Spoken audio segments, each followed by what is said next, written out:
क्या हाल है जी आपके, कैसे हैं बहुत आप? अच्छा सर, बहुत टाइम से कोशिश कर रहा हूँ आपसे लिंक मिल जाए, किसी तरीके से बात हो। अच्छा, मैं तो चलें देख लें, आज फिर हो ही गई बस- है। कोशिश करे करता रहे तो बंदा जो है ना हो ही जाती है। हाँ आप जी। अगर यही दुआएं मांगते रहते तो आपकी मुझसे कभी बात ना होती। किससे मांगता सर, किससे मांगता? अल्लाह से ही मांगते, और किससे? नहीं नहीं, दुआ तो अल्लाह से ही एक्चुअली मांगी जाती है। जो मेरा नाम है SIK, वो सिक है, वो सिकंदर है मेरा अच्छा फुल नेम। अच्छा, ठीक तो ठीक ठीक, अच्छा। हाँ जी।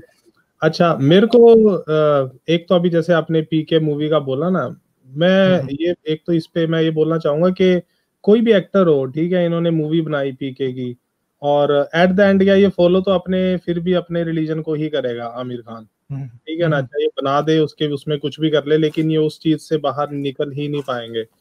हम्म। बहुत टफ है इन लोगों के लिए। तो चलो, ये तो मेरा वो है। मैं आपसे ये पूछना चाहता हूँ कि जैसे आप लोग साइंस में ज्यादा बिलीव करते हो, जो बिग बैंग हुआ, ठीक है, वो बिग बैंग होने की वजह क्या थी, वो रीजन क्या था, वो कॉज क्या था जिससे वो हुआ? देखें, बिग बैंग की कॉज तो आपको नहीं पता ना। बिग बैंग से देखें, बिग बैंग की कॉज क्यों नहीं पता। हाँ, बताएं सर आप। अब कई मुसलमान या मजहबी ये कहते हैं भाई बिग बैंग क्यों हुआ, तुम्हें तो पता ही नहीं है ये क्या था क्या। भाई मसला ये है कि बिग बैंग से पीछे की कोई भी चीज जो है वो आज की दुनिया में, आज के यूनिवर्स में उसका उसके इफेक्ट्स नहीं है। उससे पहले जो कुछ भी था वो हमें नहीं पता कि क्या था, क्योंकि उससे पहले जो कुछ भी एविडेंस था वो सब डिस्ट्रॉय हो गया। अच्छा, अब एक बात है ना, बिग बैंग हुआ कहाँ था, ये भी सोचने वाली बात है। हाँ जी। अब कहने को तो कई हाइपोथेसिस हैं, वो भी कहती हैं कि ब्रेन थ्योरी और एम थ्योरी और सारा कुछ, कि जी मल्टीवर्स के अंदर बिग बैंग होते रहते हैं, इंटरनल इन्फ्लेटरी इन्फ्लेशनरी कॉस्मोस के अंदर बिग बैंग्स होते रहते हैं। तो बातें कहने को तो बड़ी हैं, हाँ। मैथमेटिकल इक्वेशंस भी बड़ा कुछ बता देती हैं। इवन हम्म। के साइंसदान ये भी कहते हैं कि शायद हर ब्लैक होल के पार एक बिग बैंग होता है। कहने ये को बातें हो सकती हैं, मगर मसला ये है कि हमारे पास एविडेंस तो नहीं है ना, और उससे पीछे का एविडेंस हासिल किया भी नहीं जा सकता। एटलीस्ट आज की कॉस्मोलॉजी जितनी हमें पता है उसमें तो नहीं किया जा सकता। कल शायद हम black dark energy, dark matter discover कर लें, तो उसके बाद हमें समझ आए अच्छा इसका मतलब है कि बिग बैंग यूं हुआ था। हो सकता है कोई बात हमें कल को समझ आ सर, जाए, मैं मगर तो एक्चुअली मैं Hindu born and bought up हूँ, ठीक है ना, और मैं अब भी अपने रिलीजन को मानता हूँ, ठीक है, बट उस हद तक नहीं मानता जिस हद तक दुनिया में या जिस हिसाब से इंडियंस मानते हैं उसको, ठीक है। मैं 15 ईयर्स से मैं लंदन में हूँ। तो ऑफ कोर्स आपके दिमाग के घोड़े खुल जाते हैं जब आप किसी बाहरले मुल्क में जाते हो ना, आप बहुत लोगों से मिलते हो। तो मैं उस जो अभी हमारे पास इस चीज का आंसर नहीं है, बट मेरी कैलकुलेशन तो यही है, जिस चीज की वजह से बिग बैंग हुआ था मेरे लिए तो वही गॉड है, ठीक है। वो मेरी पर्सनल है, आई डोंट नो कि कोई भी एग्री नहीं, करे। तो मतलब आप ये कैसे मान सकते हैं कि जिस चीज की वजह से बिग बैंग हुआ था वो गॉड है? तो गॉड की डेफिनेशन तो पहले करें ना, गॉड है क्या है? नहीं, गॉड तो पहला क्वेश्चन इंग्लिश तो का फिर वर्ड ये है है। ना, गॉड तो वर्ड ही इंग्लिश का आ गया, ठीक है। नहीं, अब तो अगर मैं उसको भगवान, खुदा, देवता, फलां जो भी है वो क्या है, डिफाइन करें ना फिर। ईश्वर, ईश्वर चलो मान लेते हैं, ईश्वर क्या है? The cause of everything he है ना ईश्वर। जो जो भी कोई चीज मसला ये है होगी। कि आप साबित कैसे करेंगे कि भाई बिग बैंग ईश्वर ने किया? आप साबित करो ना।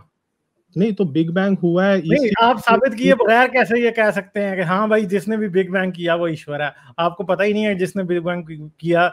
जैसे बिग बैंग के बाद जितना मैटर पैदा हुआ था वो बिल्कुल अंधा था, उसको कुछ नजर नहीं आता था, वो बिल्कुल बहरा था, उसे कुछ सुनाई नहीं देता था। इसी तरह कहीं बिग बैंग करने वाला भी ऐसा ही बहरा अंधा ना हो फिर। ये पता है क्या, आइए हम लोग इसको, अब आपको क्या थोड़ा सा और अपना माइंड और ओपन करना नहीं, पड़ेगा। माइंड मुझे ओपन नहीं करना पड़ेगा, पहले जरा मुझे इस क्वेश्चन का जवाब दें कि अब हम देखो, ये क्यों मान लें कि बिग बैंग आपके ईश्वर ने किया है। ठीक है, हाँ मेरा भी, हाँ ठीक है। अब ये जो आप कह रहे हो ना, वो अंधा था या ये तो बहरा था। बहुत लंबी छलांग है जिसे कहते हैं इट्स अ ग्रेट लीप ना। आपने एकदम आप कंक्लूजन पे आ गए। नहीं नहीं, ठीक है, मैं हमें एक चीज है ना, इसे कहते हैं फॉल्स डायकोटमी। ठीक है, ये एक फिलॉसफी की एक बड़ी जबरदस्त फॉलिसी है जिसे कहते हैं। फॉलिसी क्या होता है यार? किसी को धोखा देना, एक लॉजिकल आर्गुमेंट से किसी को धोखा देना, ये फॉलिसी है। फॉल्स डायकोटमी क्या होती है? हाँ भाई, क्योंकि अब तुम्हें ये नहीं पता कि बिग बैंग किसने किया, इसलिए तुम ये मान लो जिसने भी किया वो मेरा ईश्वर है, वो मेरा अल्लाह है, वो फलां है ढमका है। नहीं नहीं, अच्छा ऐसा ठीक कुछ नहीं है, है, ये फॉल्स डायकोटमी है। इसलिए आप इस बात को, ये आपकी बात कुछ भी साबित नहीं करती। हाँ ठीक है, मैं आपको इसके 2 मिनट आप मेरे को दो। पहली बात तो अल्लाह है, क्रिश्चियन है, जो भी है, इसको तो हम लोग मानते नहीं है, तो क्योंकि मतलब स्टोरी बुक्स हैं, ठीक है। हमारी भी स्टोरी बुक्स बहुत है, हिंदुइज्म की है, गणेश है, ये है वो है, फलाना ढिमकाना, ठीक है, बहुत स्टोरी बुक्स हैं। लेकिन ये जो आप कह रहे हो ना वो अंधा था, मैटर बहरा था, आप क्या उसमें ह्यूमन एट्रीब्यूट्स ढूंढ रहे हो? बहरा, अंधा, ठीक है ना? नहीं तो फिर आप उसमें गॉडली एट्रीब्यूट्स क्यों ढूंढ रहे हो? गॉड का आप एट्रीब्यूट मुझे पूछ नहीं रहे है। हैं कि आप ह्यूमन एट्रीब्यूट्स ढूंढ रहे हैं, मैं उसमें ह्यूमन एट्रीब्यूट्स ढूंढ नहीं रहा। हाँ, आप उसमें गॉडली एट्रीब्यूट्स ढूंढ रहे हैं, मैंने तो बात ही नहीं की। ठीक है, मैंने तो आपकी बात के जवाब में एक बात की है। नहीं गॉडली आपने बोला एट्रीब्यूट ना तो कि वो आप उसमें अंधा ढूंढ रहे होगा, हैं ना, बहरा मैं तो नहीं होगा। ढूंढ रहा। अच्छा तो आप ठीक है। मुझे कैसे इल्जाम दे सकते हैं? नहीं नहीं, इल्जाम नहीं, आपने बोला ना कि उस वो अंधा होगा या बहरा होगा, तो वो तो एक ह्यूमन का एट्रीब्यूट है, उसको तो हम डिस्कस ना ही करें वो तो अरे पॉइंट नहीं। भैया, मैटर का भी तो यही एट्रीब्यूट है ना। किसी जगह हाइड्रोजन गैस का एक सिलेंडर मार के रख लें, क्या वो उसे वो सुनता है? क्या वो देखता है? नहीं देखता। नहीं देखता ना। मैंने ह्यूमन एट्रीब्यूट तो नहीं दिया ना। मैंने हाँ तो एक बात बताई कि वो ना सुन सकता है ना देख सकता है। तो हाँ क्या फिर यूनिवर्स की कॉज भी ऐसी नहीं हो सकती जो ना सुन सकती है ना देख सकती है, बस हाँ वो हो यही है। जाती है? हाँ यही है, बिल्कुल है, उसका नहीं, कॉज फिर यही वो है। ईश्वर तो ना हुआ, वो खुदा भी ना हुआ, वो कुछ भी ना हुआ। फिर नहीं तो उसका इसका नाम मतलब है कि मतलब। जिस तरह एक नेचुरल कॉज, एक पानी का झरना ऊपर से नीचे बहता है, इस तरह ठीक है। बिग बैंग की कॉज भी तो उतनी जो है वो सर्टन और उतनी इनएविटेबल हो सकती है ना। जिस तरह पानी का एक झरना, पानी ऊपर से नीचे बहता है, ठीक है। हो सकता है कि बिग बैंग भी होना ही हो। नेचुरल लॉज ही ऐसे हों कि उन्होंने बिग बैंग करना ही हो, तो फिर आप उसे किसी खुदा के मत्थे लगाएंगे? हाँ अभी अभी देखो, एक चीज आप एक 2 मिनट सुनो। आपके, मैं मान लो मैंने ईश्वर बोला ना, तो उससे आपको एकदम ये लगा कि मैं किसी परमात्मा की या भगवान की बात, गॉड की बात कर रहा हूँ। ठीक है, आप अल्लाह बोलोगे या वो बोलोगे आप, लेकिन ये चीज नहीं समझ पा रहे हो। उसका वर्ड वो संस्कृत या हिंदी में वर्ड है ईश्वर। इट डजंट मीन कि उसकी कोई फिजिकल आइडेंटिटी है। ठीक है, अब ग्रेविटेशनल फोर्स को आप हिंदी में क्या कहते हैं? अरे गुरुत्वाकर्षण। बाबा, मसला ये नहीं है ना, नाम उसका जो भी हो, आप एक लीप ऑफ फेथ ले रहे हैं ना। आप कह रहे हैं उसका वो है, मैं तो ये कह ही नहीं रहा। मैं तो ये कह रहा हूं कि हमें ये पता नहीं है बिग बैंग से पहले क्या था, बस। अब आपने रिजल्ट निकाला है, आपने जो हमें पता नहीं है उससे रिजल्ट निकाला है। आज जो हमें नहीं हमें पता, पता मे नहीं बी है लेटर ऑन आपने हमें पता उससे लग रिजल्ट जाएगा। निकाला है, मैं नहीं निकाल रहा। मैं हाँ क्या कह रहा हूं, मैं ये कह रहा हूं कि हमें पता नहीं है और बात यहां पे खत्म हो जाती है। आप उससे रिजल्ट निकाल रहे हैं जो कि गलत है असल में। एक चीज, जैसे जी मैं कहता हूं इस पहाड़ के पीछे क्या हमें पता नहीं है, और आप कहते हैं इस पहाड़ के पीछे परियां रहती हैं। अब आपने, क्योंकि हमें पता नहीं है, आपने उससे रिजल्ट निकाल लिया। अब इसी तरह हमें पता नहीं है कि बिग बैंग से पहले क्या था, नहीं आपने रिजल्ट निकाल पहाड़ लिया कि उससे पीछे ईश्वर था। भाई, हमें पता ही नहीं है जबकि बिग बैंग से पीछे क्या था, तो आप उससे रिजल्ट कैसे निकाल सकते हैं? पहाड़ के आप एक पीछे। अननोन बात से कैसे रिजल्ट निकाल सकते हैं, मुझे ये बताएं। लॉजिकली ये हाँ बात लॉजिकली गलत है। नहीं नहीं, मैं बता रहा हूँ आपको, आप 1 मिनट सुनो इसीलिए आप। मैंने आपको कहा कि आप जो बात कर रहे हैं वो फॉल्स डाइकोटमी है। चाहे हम्म, आप उसको स्पिरिचुअल से निकाल के लाएं, चाहे आप हम्म, उसे साइंस से निकालने की कोशिश करें, इसका हम्म। जवाब सिंपल ये है कि बिग बैंग से पहले क्या था हमें पता नहीं है, बस। अब इससे आप ईश्वर हाँ वो निकालें, हमें पता नहीं अल्लाह है, ठीक है। निकालें, मोहम्मद निकालें, किसी अल्लाह मियाँ की तशरीफ निकालें, या हाँ किसी अल्लाह मियाँ की टांग निकालें या उसके बाल निकालें, कोई हम्म, फर्क नहीं पड़ता, क्योंकि नहीं निकल सकता, क्योंकि हाँ आपको वो पता हमें नहीं। पता नहीं है कौन था या क्या था। मैं तो ये बस बोल रहा हूँ आप फिर अगला जो भी। अगला स्टेप ले कैसे रहे हैं, मुझे इसमें इंटरेस्ट है। हाँ बता रहा हूँ ना, अब हर चीज की एक कॉज तो है ना। ओ भाई, बात यह है कि हर चीज की कॉज है, इस बात से आपको यह कैसे पता लग गया कि बिग बैंग की कॉज क्या है? नहीं मसला मैंने यह है कि बोला ही आपको cause देखें, है। कॉज हर चीज की है, मान हाँ लिया। ठीक है, वो जो मगर अब आप कॉज है ये ना। बताएं कि बिग बैंग की कॉज क्या है। वो खुदा आप नहीं बता सकते, क्योंकि कॉज आपको पता नहीं है। आप फर्ज कर लेते हैं, आप अज्यूम कर लेते हैं कि खुदा है। असल में आपको कॉज जब पता ही नहीं है, तो आप कैसे अज्यूम कर रहे हैं कि वो खुदा है कॉज? बट कॉज है ना, मेरे को एटलीस्ट ये तो पता है कॉज है। अरे यार, अभी कॉज है तो कॉज खुदा कैसे है, ये बताएं ना। ठीक है, आप उसको क्या इंग्लिश में गालिब नाम दे लो, चाहे आप उसको कुछ भी नाम दे लो, मेरे लिए वो फोर्स है, ना, चलो एक मसला फोर्स। ये है कि ठीक भाई, है, एक तो एक नाम। पहले आप ये कह रहे हो बिग बैंग की कॉज है, चलो जी मान लिया बिग बैंग की कॉज है।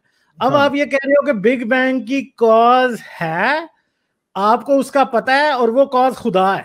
नहीं अब नहीं, मसला मैंने ये ऐसा है नहीं कि कहा। बिग बैंग मैंने की कॉज एक ब्लैक होल भी तो हो सकता है, नहीं मैंने मगर ये हमें पता नहीं है ना, हम इसलिए उस पर इंसिस्ट नहीं करते। मगर आप इंसिस्ट कर रहे हैं कि बिग बैंग की जो कॉज है वो खुदा है। नहीं मैंने ये नहीं कहा सर, मैं ये कह रहा हूँ। अब आप एक एक करके हर बात बदलेंगे, मैं अभी आपको देखना नहीं कहां नहीं, तक आप लेके रिकॉर्डिंग जाऊंगा। सुनना, क्योंकि आप सुन नहीं रहे हो, तो इसलिए मेरे को बोलने का मैं उतना सुन मौका रहा ही हूँ, नहीं है। मैं सुन रहा हूँ, आपको समझ नहीं आ रही जो मैं बता रहा हूँ आपको बात। पता है क्या, क्योंकि हम लोग अगर एग्री नहीं हो रहे हैं तो आप हाइपर मत हो। ठीक है ना, आप दोनों। हाइपर तो नहीं हो रहा। आप एक बात है, एक बात आप 10 दफा रिपीट करेंगे तो फिर अब आप क्या समझते हैं कि आप मेरा टाइम ज़ाया करेंगे, तो मैं आपको इस बारे में ऊंची आवाज में भी बात ना करूं?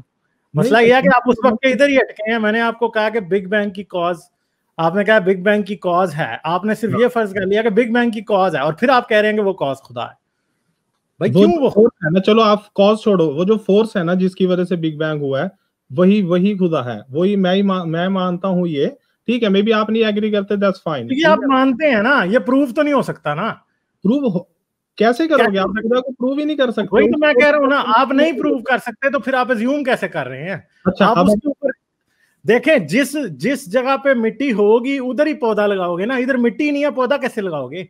अच्छा, ये जो मैग्नेटिक फील्ड, मैग्नेट्स देखे दो चिपकते हैं आपस में, और भाई मैग्नेट की तो बात ही नहीं है ना, मैग्नेट की एग्जांपल है इररिलेवेंट है। मुझे ये बताएं कि आपने ये अज्यूम किया कि बिग बैंग की कॉज है और वो कॉज खुदा है। भाई इतनी लंबी छलांग लगाने की, एक अननोन अंधेरे में इतनी बड़ी छलांग लगाने आपकी वजह क्या है? वो जो फोर्स है ना, ये पूछा है जो कि आपसे एक्सप्लेन नहीं हो रहा। आप सुन ही नहीं रहे हो, मैं कैसे बोलूंगा? मैं सुन रहा हूँ ना, इतनी देर के आप बोल तो रहे हैं, और मैं क्या सुनूं? अच्छा ठीक है, इस चीज को छोड़ो। आप वापस मैग्नेट पे आ रहे हैं। मैग्नेट की एग्जांपल इस बारे में कारगर नहीं है, ठीक है? हाँ, मैंने वो सुनी हुई है ये सारी आपने अज्यूम कर लिया ना कि एग्जांपल कारगर नहीं होगा बिना सुने। अज्यूम आप कर रहे हैं ना। आप चलें अभी आप दे ले मैग्नेट की एग्जांपल, फिर देखना मैं आपसे क्या बात है। आपने दो मैग्नेट को आपने एक साथ चिपकाओगे, वो चिपकेंगे, ठीक है, उनके पोल्स हैं। जब आप उसको उल्टी साइड से चिपकाओगे तो वो नहीं चिपकेगा। वो जो उसके बीच का जो फोर्स है, जो उसको मैग्नेट को रिपेल कर रहा है चिपकने के लिए, वो फोर्स आपको दिख रहा है? आपको दिख रहा है वो फोर्स? भाई वो फोर्स दिख रहा है ना। कैसे दिख रहा है? मैं अभी आपको दिखा देता हूँ वो फोर्स। आपको पता नहीं है? आयरन फिलिंग्स ला के उधर ही मैग्नेट्स पे फेंके ना तो आपको फोर्स नजर आ जाएगी साफ। बिग बैंग के साथ ये कर सकते हो। दो मैग्नेट के बीच की फोर्स आप कैसे? हजरत यही तो बात मैं आपसे कर रहा था ना, बिग बैंग के लिए कर सकते हो। बिग बैंग के लिए कोई ऐसा मैकेनिज्म इजाद किया कि जिससे आपको पता लग जाए बिग बैंग की कॉज क्या है? इधर तो आपको पता लग गई ना, सामने आप आयरन फिलिंग्स ला के डालें, आपको उसी टाइम पता लग जाएगा कि जो है ना मैग्नेटिक फील्ड लाइंस किस तरह फ्लो कर रही हैं। सर विजिबल तो ये है कि बिग बैंग के बारे में, बिग बैंग की कॉज का आप एक्सपेरिमेंटल एविडेंस भी नहीं ले सकते। जो बात की आपने अभी निशानदेही की है, इसे साइंस के प्रिंसिपल में कहते हैं experimental evidence, observational evidence. Big bang का आप की कॉज का ऑब्जर्वेशनल एविडेंस, एक्सपेरिमेंटल एविडेंस आप नहीं ले सकते। हाँ ठीक है, क्योंकि अच्छा सर हमारी प्रॉब्लम ये है कि फिर आप इधर तो आपने ठीक है, इधर हमने आयरन फिलिंग्स का पैटर्न देखा और हमने कहा हाँ भाई मैग्नेटिक फील्ड लाइंस हैं, इसका मतलब है कि इलेक्ट्रोमैग्नेटिक फोर्स एग्जिस्ट करती है, ठीक है? यही था ना, यही फैराडे ने किया था ना। अच्छा आप सुने अगली बात, अब बिग बैंग के बारे में आप ऐसा कर सकते हैं। वो जो मैग्नेटिक फोर्स आप बहुत बड़ी लगा रहे हैं, छलांग आप बहुत बड़ी लगा रहे हैं। जो मैग्नेटिक फोर्स है वो विजिबल तो नहीं है। तो हजरत इस बात को आप उधर कैसे बिग बैंग पे अप्लाई करेंगे? सेम है ना, वही फोर्स, वो भी विजिबल नहीं है ना यार। आपको किसने कहा सेम है? भाई मैंने आपको एक चीज बताई है, आपका जो साइंटिफिक प्रिंसिपल्स है ना, आप उनको समझ ही नहीं रहे, ठीक है? यहाँ आपको समझ है नहीं है, या फिर आप शायद किसी पंडित शंडित की डिक्शनरी पढ़ के आ गए हैं साइंस की और आपको बात पता नहीं है। ऑब्जर्वेशनल एविडेंस और एक्सपेरिमेंटल एविडेंस मैंने दोनों की बात अभी की है। बिग बैंग के केस में आपको बिग बैंग की वजह का ना तो कोई एक्सपेरिमेंटल एविडेंस है आपके पास, ना ऑब्जर्वेशनल एविडेंस है। हाँ मेरे पास नहीं है, ठीक है, क्योंकि मैं उतना शायद किसी के पास भी नहीं है ना भाई। आप अपने पास ना कहें, किसी के पास भी नहीं है। यही तो मेरा आपसे झगड़ा है इतनी देर का। मैं आपको यही तो कह रहा हूं कि बिग बैंग की कॉज के ऊपर आपने छलांग लगा कैसे ली? तो अगर परमात्मा तक पहुंचना है छलांग तो लगेगी। चलो परमात्मा तक पहुंचना है ना आपने, इसीलिए आपने छलांग लगाई ना। असल में लॉजिक और साइंस के मुताबिक अगर पहुंचना है ना तो इधर बस ठप्पा है, बंद है, उससे आगे आपको कुछ पता ही नहीं है। ओके ठीक है, मैं अब आपने परमात्मा तक छलांग लगानी है तो वो मसला ये है कि आप परमात्मा को साबित करना चाह रहे हैं, साइंस परमात्मा को साबित नहीं करती। वजह यह है कि वहां पे उससे आगे कोई जवाब ही नहीं है। साइंस खुद वहां तक पहुंच नहीं पाई है, ठीक है, उसको छोड़ो। मैं आपसे आप कौन से पहुंच गए हैं? आप जमीन पे बैठ के बातें कर रहे हैं, पता आपको चांद का नहीं है कि चांद पे कितने पत्थर हैं, चांद कितना बड़ा है। मजहब को क्या पता है? मजहब को कुछ भी नहीं पता, ठीक है? मजहब कहता है साइंस को कुछ नहीं पता, और जितना कुछ पता है इंसान को आज वो साइंस की वजह से ही पता है। मजहब ने तो सिर्फ गप्पें ही छोड़ी हुई हैं सारी। अब वो परमात्मा कहे, वो रूह कहे, वो अल्लाह कहे, वो मोहम्मद कहे, वो फलान ढमकान जो भी कहे, मैंने आपको कहा है ना कि उसका अगर आप ये मानते हैं ना कि उस बिग बैंग की कॉज अल्लाह है, तो मैं आपको ये कहता हूँ बिग बैंग की कॉज ना 1 फुट का लकड़ी का एक डंडा है। नहीं अल्लाह तो नहीं है सर, मुझे गलत साबित करें आप, मुझे गलत साबित करें आप। नहीं मैं मानूंगा, मान तो मैं कुछ भी सकता हूँ, आप भी कुछ भी मान सकते हैं। आप गलत साबित करके दिखाएं मुझे। तो आप मुझे गलत साबित कर दो। नहीं तो वो तो मैंने तो आपको सीधा बता दिया ना, मैंने तो आपको फर्ज किया ना कि मैं कह रहा हूँ 1 फुट का लकड़ी का डंडा है, ठीक है, बिग बैंग। पास, ठीक है। अब मसला ये है कि जितना बड़ा झूठ आपने बोला उतना ही मैंने भी बोल दिया। आप कह रहे हैं परमात्मा है, तो मैं कह रहा हूँ 1 फुट का लकड़ी का डंडा है। अब हमें बीच में से लड़ना है, वो डंडा मैं आपके सर में मार दूं, आप मर जाए तो फिर मैं जीत गया, ठीक है। आप डिग्री ले आए, मुझे मार दें अल्लाह के नाम पे, तो आप जीत गए, बात होगी खत्म। लॉजिक से तो नहीं जीते ना, ये तो जबरदस्ती से जीते ना। मेरी वीडियोस को देखते रहने के लिए चैनल को सब्सक्राइब करें और घंटी का बटन दबाकर ऑल नोटिफिकेशंस पर क्लिक कर लें, ताकि आपसे फ्यूचर में कोई भी नोटिफिकेशन मिस ना होने पाए। इसके साथ साथ मुझे और मेरे चैनल को सपोर्ट करने के लिए पेट्रियन पर मेरे चैनल के मेंबर बने। इस वीडियो को लाजमन लाइक करें और कमेंट में अपनी राय का इजहार ज़रूर करें, ताकि आपका फीडबैक मुझ तक पहुंच सके।